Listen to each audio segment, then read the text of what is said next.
Hello and welcome to New Jersey Politics with Laura Jones. I am Laura Jones and we are so glad to have you here.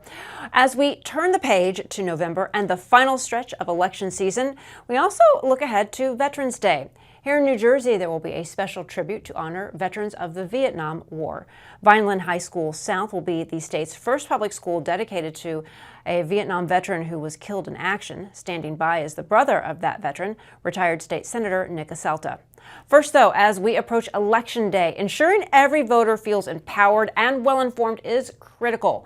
AARP New Jersey has been actively working to provide accessibility, reliable information for voters, especially older adults who face challenges oftentimes at the polls. Today, we're joined by Chris Widelo, Associate State Director for AARP New Jersey, to discuss essential voter issues, the resources available to help citizens make confident choices, and how to navigate some changes that happened in voting procedures. Chris, welcome. Good to see you. Thanks for joining us. Good to see you as well. Thanks for having me. Absolutely. Well, can you first start by talking a little bit about AARP New Jersey, their mission when it comes to voter education, and why it's so particularly important for older adults? Sure. So AARP and AARP New Jersey, we're the nation's largest nonprofit. We are fiercely nonpartisan. We don't endorse any candidates, and we certainly don't tell our members who to vote for, but we know our members vote. And I think the big takeaway is that older voters will be the deciders in this election.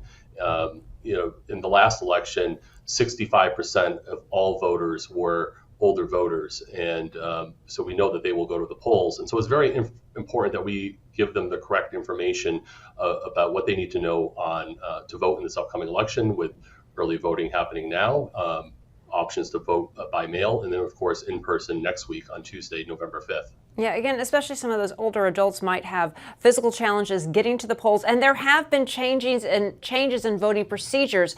So can you talk a little bit about how AARP is helping those voters understand how to correctly cast their ballots? Because you've got early in person, you've got vote by mail, and you have the day of. So how are you helping? Sure. So we are spending a lot of time on just education, whether through the media or also through events and activities that we have to make sure that people know what their options are.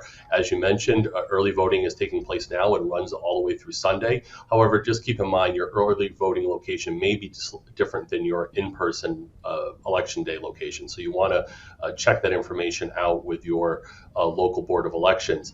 But also you can vote by mail. Anybody can vote by mail. It's not an absentee ballot anymore. You do not need a specific reason. If you would like to vote by mail, you just need to make sure that you have requested a mail-in ballot, and that mail-in ballot is deposited in a designated mail-in ballot box by 8 o'clock on election day. And then of course, for people that want to vote in person, you can go on election day, November 5th. And we have resources available at aarp.org/njvotes if you'd like to find out information on how you can vote here in New Jersey in the upcoming election. Yeah, I know that mail-in ballot can be confusing for some people because in order to request a mail-in ballot, if you need it mailed to you, it may not make it in time, but you can always go into your county clerk's office, get a mail-in ballot, and either mail it in through the regular post office, or you can deposit it into a drop box, or actually take it to the polls on election day, but you can't cast a vote in person.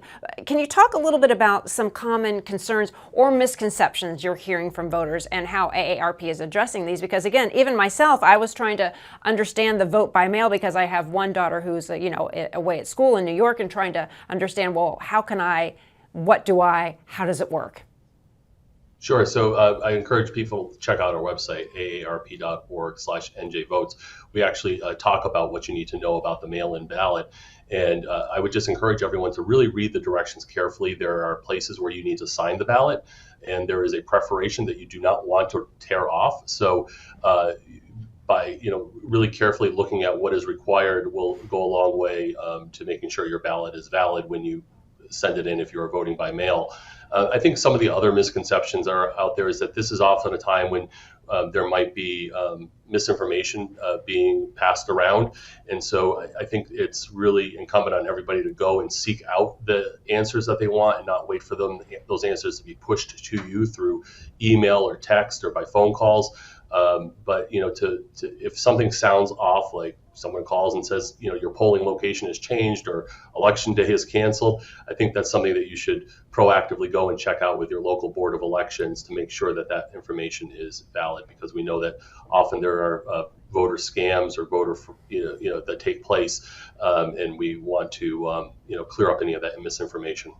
Can you tell us about any of the resources or programs that you have at AARP New Jersey that you're offering to assist voters in preparing for election? I know some of the older population, they may not know or they may not be comfortable navigating certain things online. So can you talk about those resources?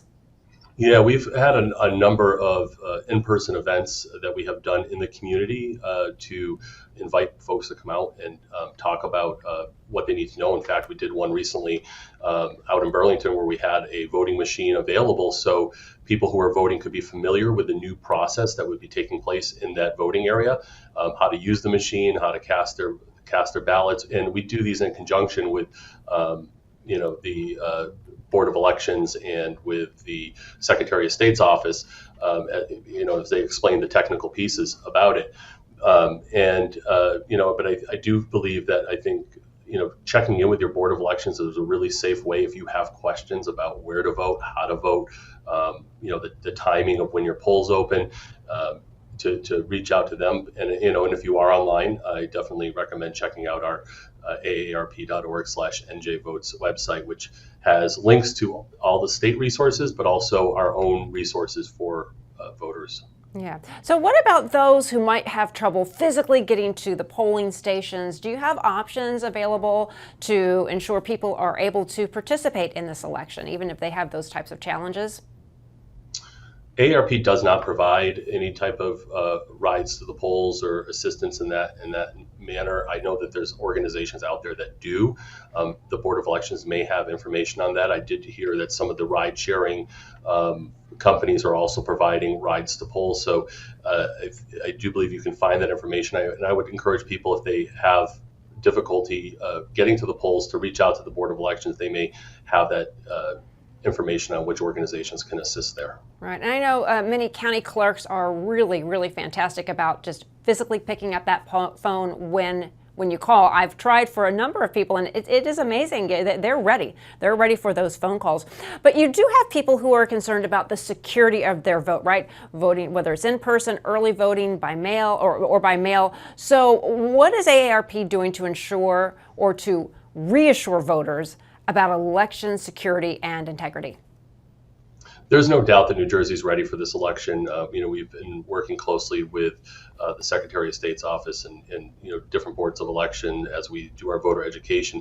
And they are professionals. They know exactly what they need to do and are ready to make sure that people can feel safe going to the polls, and also be assured that their vote counts, which is really important. And I just urge everyone to get out to the polls, or cast your mail-in ballot, or go to early voting, early voting ends this Sunday, and make sure that your voice is heard and that you get your vote. Why is this important to AARP New Jersey? It's important to AARP New Jersey because we know that older voters are reliable voters. They have decided nearly every election, and they will once again in 2024 be the deciders of this election. They're concerned about issues such as Social Security and caregiving, to make sure that these resources are in place for them as they age. And so it's an important demographic that we believe that those running for office need to listen to. But most of all, we believe that everyone has that right to vote that is registered, and we want to make sure that people have the information to go and do that. It's incredibly important to our what we've established here in this country. So we know that our members vote, and we want to make sure that they have the information to do that. All right. So finally, how can people find out more information about voter resources through AARP New Jersey, and what might they expect to find? Sure. I would recommend that you check out aarp.org/njvotes. And on that page, you will find links to the Board of Elections. You will find some information on making your plan to vote. and also what to do if you are still going to cast a mail-in ballot. And also just basic details on when the polls open, when they close, and links to anything that we do not have information on. So it's just a good one-stop resource for anyone who is planning to vote in this election to make sure they have all their information ahead of going to the polls. Have you guys been pretty busy fielding calls and questions? Sure, we get them all the time, especially when we're out in the community. We do hear from our members and the public in general about just making sure that they have all the complete information. But I think people are excited to vote in this election on the 5th, and we'll be right up until the end providing this information, and we'll be out in the community educating people on what they need to know to head to the polls. And it feels like we've been talking about the presidential election, but it's, of course, we have the U.S. Senate, congressional races, and just when we wrap this one up, we're going to be looking ahead to the next election in New Jersey, electing another governor. So the work never ends. No, it doesn't. Right. This election will come to a close, and then very quickly in next year, we'll be focusing on the gubernatorial election. And again, AARP will be also focused on educating people about where candidates stand on issues important to the 50-plus population, and again, where and how you can vote in that election. Okay. Chris Widelo, AARP New Jersey, thank you so much for taking the time to talk to us. So go online, give you guys a call. You'll try and help people the best they can. Thanks, Laura. Appreciate it. Thank you.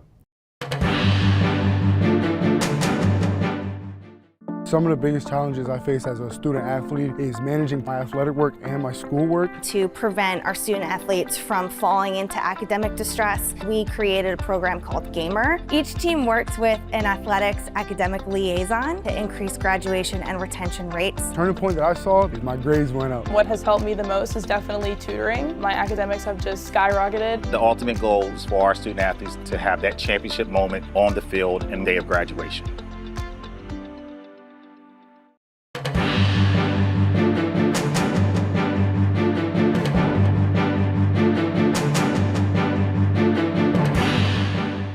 As we approach Veterans Day, communities across New Jersey are preparing to honor those who have served our country, especially our Vietnam veterans. This year holds particular significance for New Jersey as Vineland High School South will become the first public school in the state dedicated to a Vietnam veteran, honoring Charles Chicky Asselta, who was killed in action. Joining us to discuss this historic dedication and the efforts to preserve the legacy of Vietnam veterans is retired New Jersey State Senator Nick Asselta, who is vice chair of the New Jersey Vietnam Veterans Memorial Foundation and Chicky's brother. Senator, good to see you. Thank you so much for being here. Thank you for having me. Absolutely. Well, let's talk about your brother, Charles Chicky Asselta. He's being honored in a very, very meaningful way. Can you tell us a little bit about this and exactly, what it means to you and your family? Well, I think the way to really characterize it is he was the first son of the greatest generation. My father was a World War II Air Force veteran stationed in Burma for 4 years. And when he came home, he got married and had three boys, and one was, the first was my brother Charles. He had a sense of patriotism right off the bat, like all of us were. We were all pretty much, were extremely patriotic. We cared about election day. We're always involved in everything we could possibly do to make sure our effort to make sure veterans have their rights and are heard. So he decided, he went to college his first semester, came home one night, sat at the dinner table, and told my parents all his friends in high school that he just graduated with last year are all getting drafted into the Vietnam War. And he felt that if I enlist, I can lead and be a leader. And that's exactly what he did. And my parents agreed to let him do that. And I can remember that as it was yesterday. And it was an event that really shook our family. Yeah. I mean, making the ultimate sacrifice, that is just so profound. And we're so sorry for that loss all these years later. And as vice chair of the New Jersey Vietnam Veterans Memorial Foundation, you've dedicated so much of your time to preserving the legacy of Vietnam veterans like your brother. So can you talk a little bit about the mission and why it's so personal? I think the mission is important because all veterans, obviously now the Vietnam veterans are at forefront. They're at that age where they're 75 to 80 years old. They're needing health care.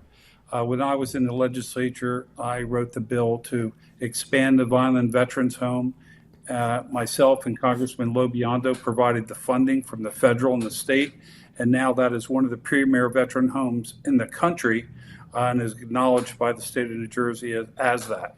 We've also advocated for a fourth home somewhere in central New Jersey, Ocean County, Burlington County, which is much needed. The list goes on and on and on.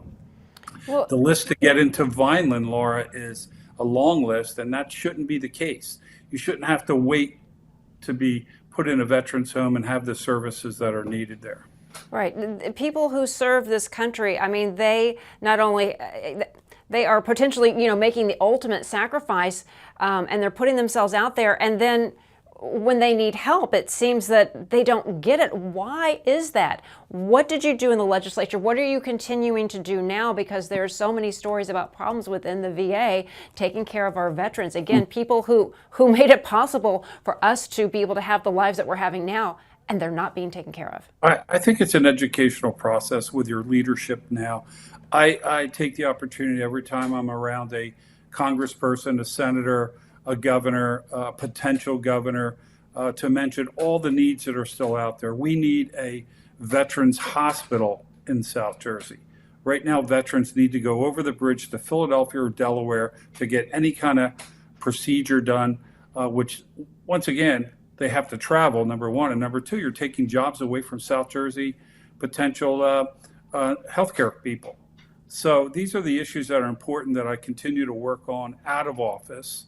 I serve as the vice chair of the Vietnam Veterans Memorial and Museum that was dedicated in 1995, 96, 97 by John McCain, Senator John McCain and General Schwarzkopf when Governor Whitman was in office.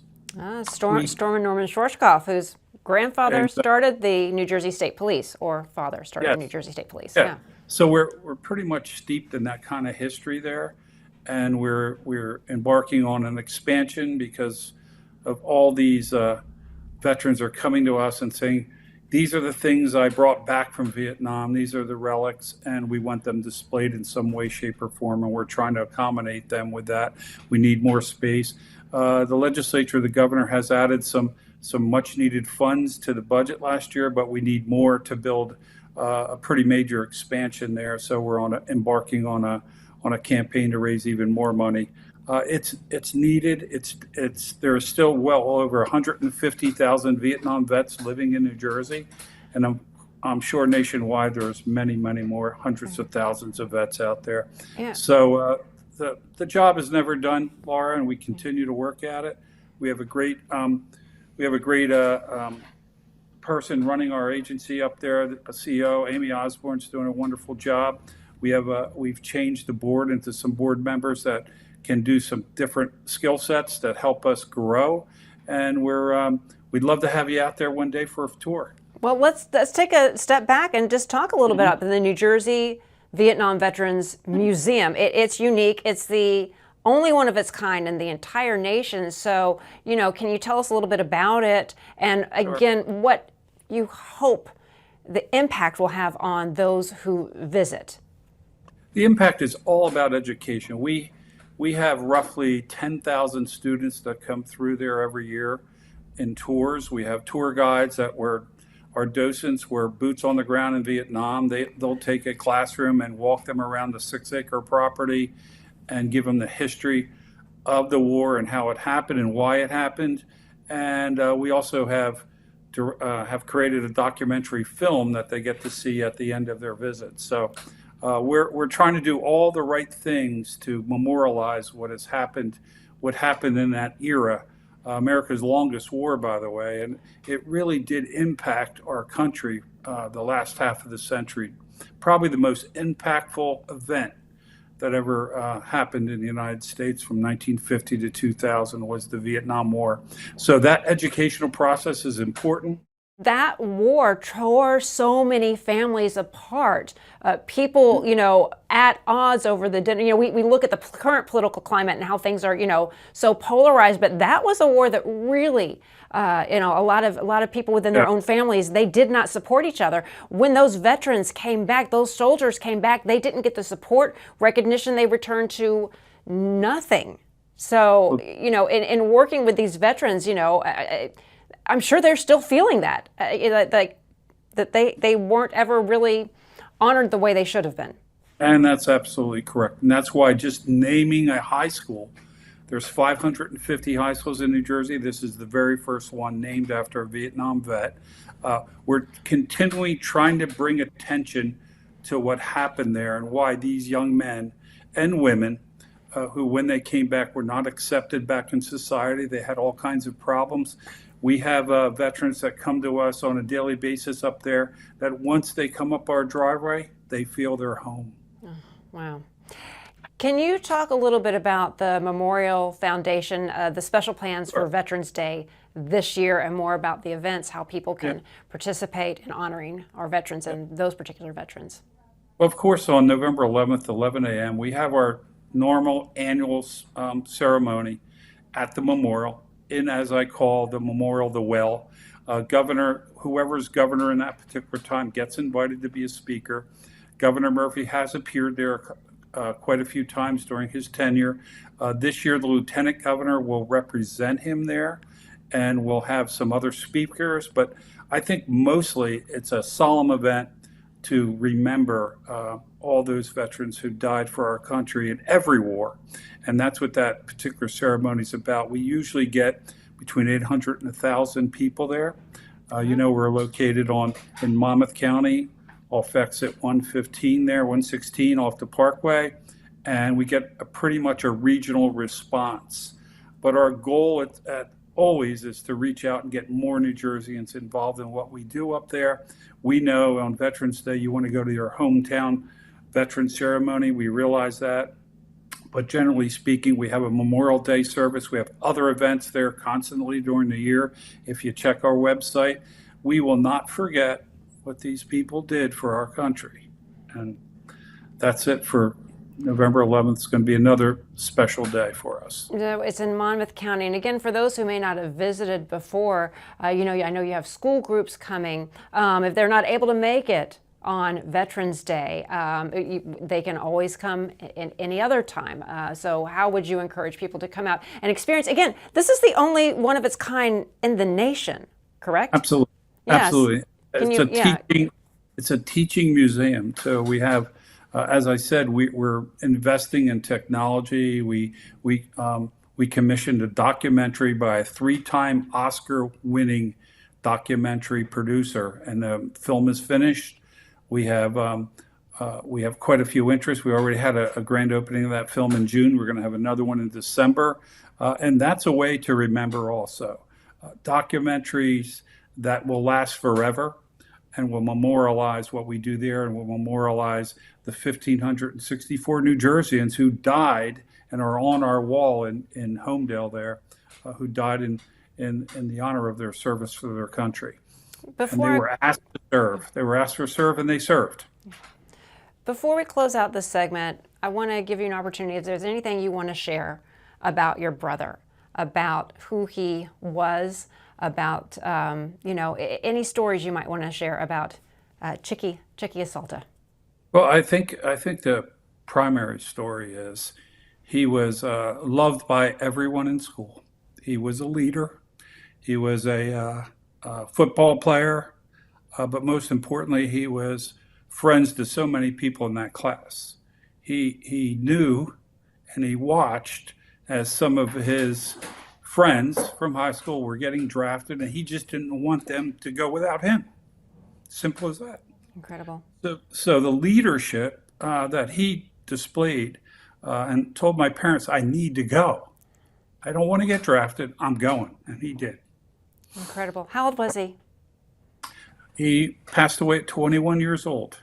Oh, my goodness. And he was the commander of the northern forces of the capital city of Saigon. His letters reflected the the severe happenings that were as that war progressed, how he eventually became the commander of all those forces. And the last letter that I received, my father received, had a particular important message that he requested 2,000 troops. He needed 2,000 replacements to hold the city. And the President of the United States wrote back, General Westmoreland, or communicated back, they're on their own. You get no help. So that's it in a nutshell. That's why leadership's important. And that's why we continue the memory here. And by the way, that's why I've kind of placed this thing the day before election. People need to understand how important it is to elect leaders that won't let this ever happen again. Right. We thank you so much for sharing this poignant story. We're so sorry for your family's loss so many years ago, but we're so grateful for people like your brother and how you continue to fight for his legacy and for all of those who made the ultimate sacrifice and who are still living, our veterans today. State Senator Nick Asselta, thank you. Thank you, Laura. Thank you. And that's going to do it for today. I'm Laura Jones. Thanks so much for watching New Jersey Politics. We look forward to seeing you back here next time.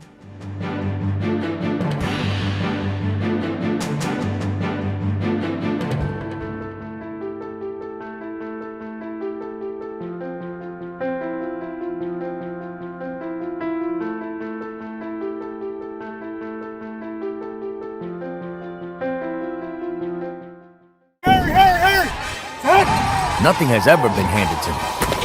I've had to work for it. On the field. And off the field. Kane worked with me. Guided me. Helped me climb higher. To get where I belong. To change my life. Hey, welcome to the team. Cougars climb higher. Kane University.